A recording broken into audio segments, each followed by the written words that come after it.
Hey guys, AlexNorimaki here, and welcome to another Soundtrack Saturday. This week, Final Fantasy XIII. The game has mixed reception for its story and linearity, but we're not here for that. We're here for its fantastic music, courtesy of composer Masashi Hamauzu. Just in case you're unfamiliar with the story, here's the extremely basic breakdown. Final Fantasy XIII is set on the planet Grand Pulse, above which floats the world of Cocoon, an artificial planetoid where all of humanity lives, afraid of the surface world. The lives of the people on Cocoon, and at one point Grand Pulse, are governed by fal'Cie, godlike mechanical beings.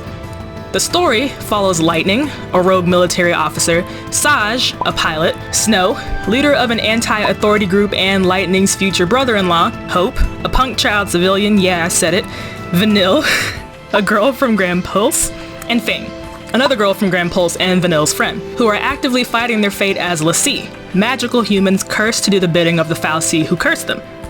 Okay, so those are the basics, got it? Good, let's get into it.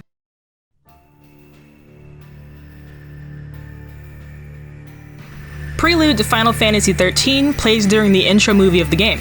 While the intro movie itself is pretty much just a mashup of the game's cutscenes, the music tells a story in a subtle way. It starts out quietly and slowly builds into a grouping of horns that convey the feeling of danger and uncertainty. This builds slowly in intensity and volume, shifting in emotion from danger to triumphant before quickly dissipating back into the original soft tones. From there, it bursts into a lively orchestrated piece that sounds all at once hopeful, free, adventurous, and even a little bit sad. The protagonists go through all of those emotions multiple times over throughout the story. That's the power of this song. It manages to tell a whole lot about the plot without ever saying anything about the plot. I think that's just genius.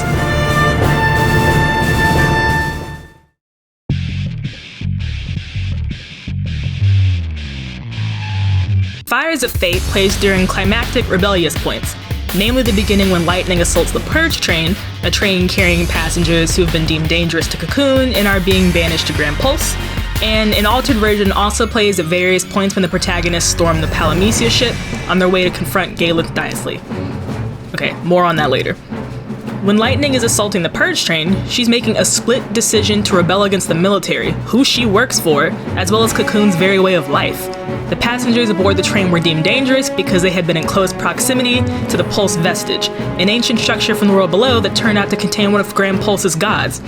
In this instance, the music heightens the danger, aggressiveness, and general badassery that describes Lightning at this very moment. The Palamecia version adds a technological and hip-hop-esque beat to the forefront of the song. This can be interpreted as, yes, Lightning's assaulting another vehicle of Cocoon's in the name of rebellion, but she's come with more badass people, and this time, they all have deadly magical abilities. Way to dial it up to 11 on several fronts.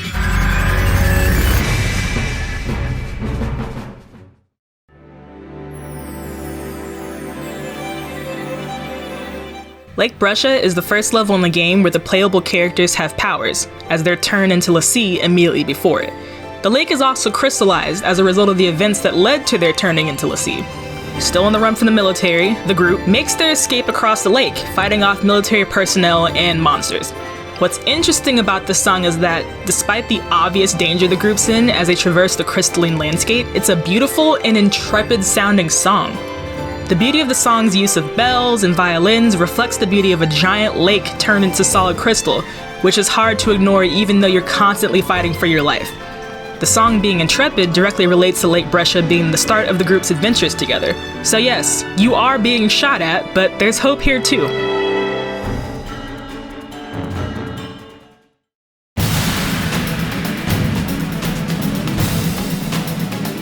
Idolans, curiously, doesn't play during all your battles against the characters as Idolans.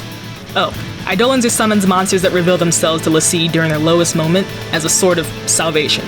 Mind you, they attack you when they do, and they'll only become your helpful summons monster if you defeat them in battle, but I said what I said.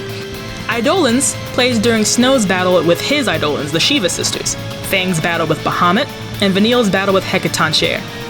The song is very powerful, containing fast-paced drums, horns, string instruments, and an electric guitar. This might be in correspondence to the Idolans and characters whose battles it plays over. Snow's theme is decidedly a rock-inspired song. hence the electric guitars. Vanille and Fang are especially central to the plot, and the battles with their Idolans are crucial to them driving the story forward, so, fittingly, they deserve the most climactic music possible.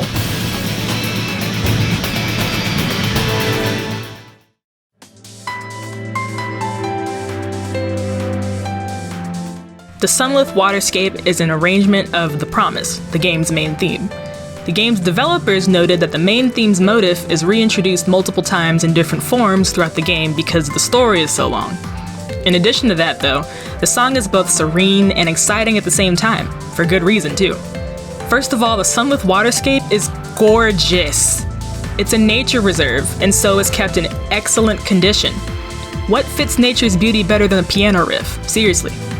But the song is careful not to let you forget that you're still on the run from the military, by way of the fast-paced drums. But hey, you can't help but stop and stare at the creatures living here. Particularly my favorite enemies in the game, the Flan!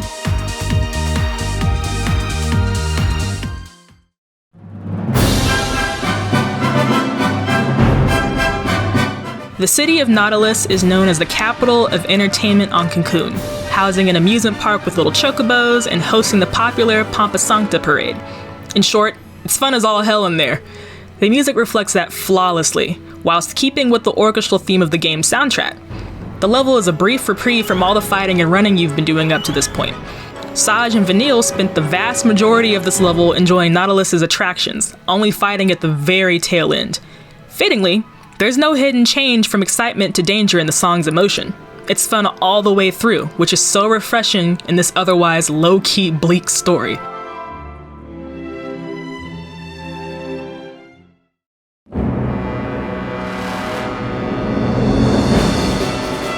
Alright, I'm gonna be biased for like 5 seconds. This is my absolute favorite song in the entire soundtrack. Let me tell you why. Fighting Fate is the battle theme anytime you fight Bartandalus. Bartandalus is a fal'Cie and Galen Dicely's true identity. He also spends the whole game manipulating literally everyone, NPCs included, to achieve his ultimate goal of mass murder. No, I'm not kidding. Anywho, fighting Bartandalus is always a rough, desperate, and major plot point of a battle. Fighting Fate is as critical a track as it gets. It's got an orchestra belting out raging music, combined with a chorus singing incredibly bleak lyrics. I'm gonna go ahead and just put them up on screen for you. They're literally singing of the end of the world. So all of this is going on while you're fighting the big bad of the game. Makes for one hell of a scene every time.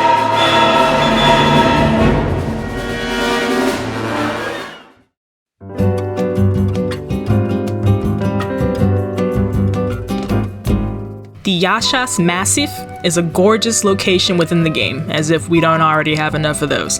Hence the need for such beautiful music. The Ashas Massive is a valley with crossable ravines, plateaus, and a ton of greenery all over the dang place. To complement the scenery, the eponymous music is in bossa nova style, featuring a distinctive flute that almost makes it sound like elevator music. That said, it's slightly misleading. Such lighthearted music would suggest that you're not in danger here, which is just a big ol' freaking lie. The place is loaded with all kinds of dangerous enemies, ranging from hybrid flora, a giant version of the Flan monster I love so much, to Vercingetorix, which is basically like the game's super boss. So yes, enjoy the jingle all you want, as long as you stay on constant alert, because this is not a walk in the park, people.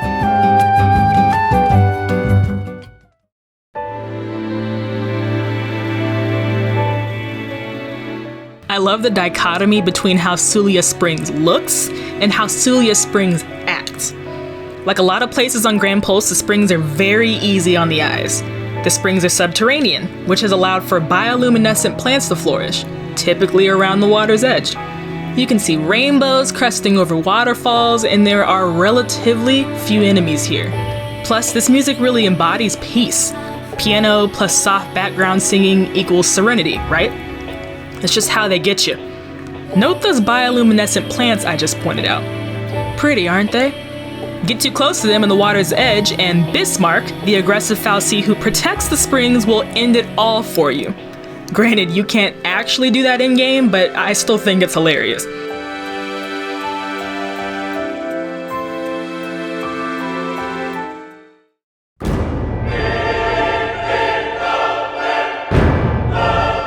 Okay, here we go. Born Anew is the theme for the first part of your battle against Orphan, the final boss of the story.